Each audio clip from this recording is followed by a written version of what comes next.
Well, today we're going to test to see which twin knows the Christmas origins better. And we're going to do that by picking out Christmas presents.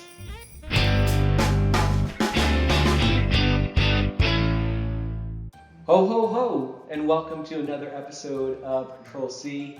What you're seeing over there isn't a life-size action figure of me. In fact, it's my twin brother Matt, and this is Donald.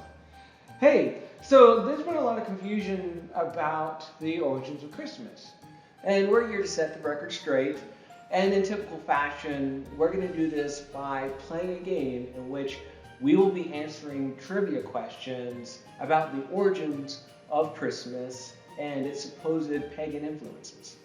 Yeah, and the game is really simple. You have these presents right here, and there are 12 in all. 6 of them have questions in them. 3 of them have coal in them, and 3 of them have candy canes in them. That makes 12, for those who are counting. The twin with the most points at the end of the game wins the point for the year. All right, well, let's go ahead and get this game started. All right. I like this Santa Claus gift bag back here, so I'm going to go ahead and choose this. He's hoping that it's not coal. So opening this, and it's a question. Most of us already know that the character of Santa is loosely, and I say loosely, based on the real and very generous Saint Nicholas, an early Christian bishop in what would be today modern Turkey. But did you know that he was also supposedly present at one of the early Christian councils? Which council did he attend, and what heresy did he help fight against? Ooh, okay. All right. Let's see if you know your Christian history. Yeah. So A is the First Council of Constantinople and the heresy is modalism. Is it B, the Council of Ephesus and Pelagianism?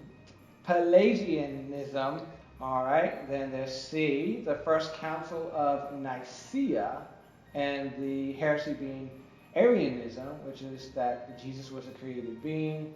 Or D, the Council of Twitter and Anachronism. All right. That's I can already go ahead and cross out D as an answer.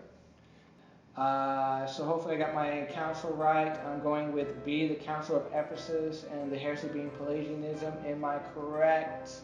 C, no, I was not correct. The Council of Nicaea and the heresy was Arianism. Meh, no point for me.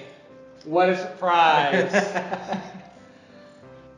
So just because I want to be difficult, I see this box down here. I think I'm going to go in. It is a candy cane. Look at that. I knew it. And I think this is the mint chocolate, the candy canes that we actually grew up eating. Yeah. So this actually means quite a bit to us. Yeah. So I'm going to go with this brown one over here. All right. So the question is, while it is estimated that roughly 90% of Americans celebrate Christmas annually here in present day, this was not always the case. Take, for instance, the Puritans of 17th century New England. From 1659 to 1861, Massachusetts outlawed the celebration of Christmas at the penalty of 5 shillings. The question is, why did they do it? And this says here in parentheses that there is more than one correct answer. So A, there's no biblical precedent for Gentile believers to celebrate any of the holy days other than the Sabbath. B, celebrations of Christmas in 17th century New England consisted of drunkenness, immorality, and even breaking into rich people's homes. C, because the celebration of Christmas is so closely linked with the pagan traditions it replaced, supposedly, celebrating Christmas was akin to paying homage to pagan customs. Or D, Puritans hate fun. I think it's D. I think so as well. Let's see. No. I think this one's probably pretty easy. I'm going to go with A, B, and C, which would make a lot of sense because these are very similar to arguments that I hear time and time again as to why some people are worried about celebrating Christmas and why some don't. All right, so I hope it's not D. And A, B, and C. Yay! Good job. I finally got a point. I know this is going to be a question that means that I can't get coal. So hopefully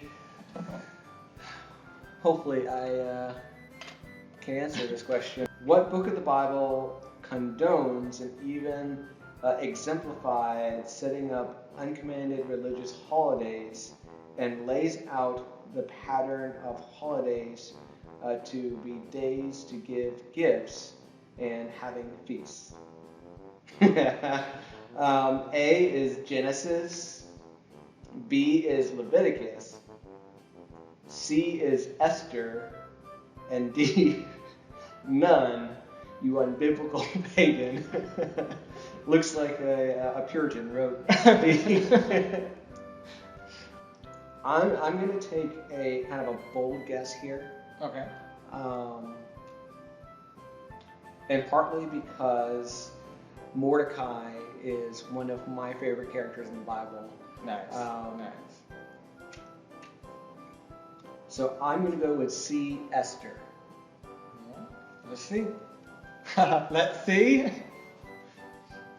Oh, looks like it's C. All right. Awesome. Yeah, and I believe what was going on in this Purim. It wasn't commanded, but they had started celebrating it, and they continued to celebrate it. And elsewhere in Esther, it mentions the during these special holidays to go ahead and feast and give gifts. Thing is, I feel like there's something solid in here. It's such a pretty package. Oh no! I lost my point. So I guess bad things come in pretty packages. Yeah, it is pretty package. I like it. Unfortunately, it's anathema to me. So I'm going to go with this humble bag here in the back. This is heavier than I'd like it to be. And there's a bad reason for that.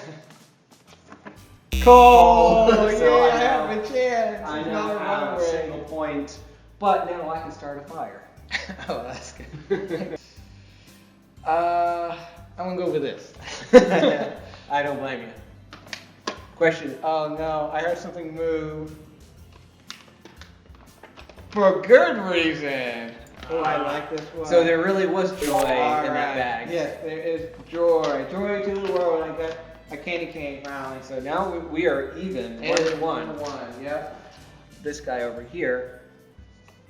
One origin for the December 25th dating of the birth of Christ and subsequent date for Christmas was an attempt by Christians to provide an alternative to the pagan celebration of winter solstice, much like the churches today will do to a fall festival as an alternative to Halloween. Though some believe that the connection with winter solstice might actually have theological reasons originally and have no real connection to the pagan celebration. However, there is good reason to believe that December 25th dating might have no connection with winter solstice at all and was chosen because... Okay, I'll try to wrap my head around that question. Alright, so A. Contextual evidence in the Gospels point to December 25th as being the birthday of Christ. I doubt it. The early church tradition held that Jesus died and was conceived on the same date, March 25th, just 9 months prior to December 25th. Okay. The early church fathers confirmed December 25th as the date they believed Jesus was born. I wouldn't think so. Okay. Nope! Those who celebrate Christmas on December 25th are pagans in disguise. Watch out for them. Somebody find those Puritans running around. I think the only thing that makes sense to me would be, so I'm going to go with B, and the answer is B. Yeah, look at that. All right, so you have 2 points. All right. I didn't move it around too much, so I don't know what's in there. It sounds like a paper question. card. Yeah. Yep, it's a It is. question. All right. So, one origin story of the Christmas tree is that it was the creation of the English missionary to the German Saxons, Winfrid or Boniface, who cut down a revered tree sacred to the god of Thor. By cutting it down and displaying a sapling from it in the chapel, it represented the birth of Christ and his superiority over the pagan god Thor. Not necessarily unconnected, the other origin story of the Christmas tree is what? A. It represented the tree of life in a medieval play around Christmas time that told the story of creation, fall, and redemption.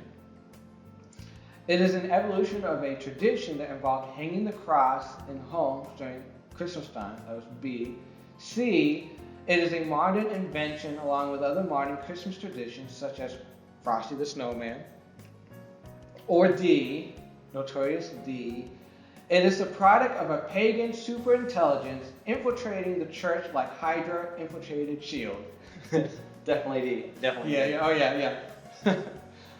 yeah. So I'm going to go with A, that the Christmas tree represented the tree of life in a medieval play around Christmas time that told the story of creation, fall, and redemption. And the answer is A. Yeah, look at that. All right. So that puts us, I see I have 2, and that means you have 2. So we are even again. Yep.